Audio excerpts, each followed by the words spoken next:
जिउनि गुफुर लेखा बिलाइया लिरफ्लांबाय आङो गोबां गोरोन्थि आंनि देहाखौ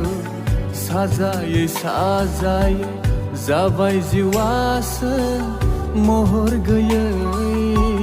खोमोरनो हास्थायदों थाबोनाय आगानखौ गोदान जोनोम आंबो जानो नोंनि जिउजों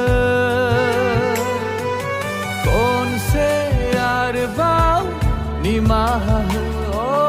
आंनि गाज्रि पापखौ खनसे आरोबाव अनखांफिनदो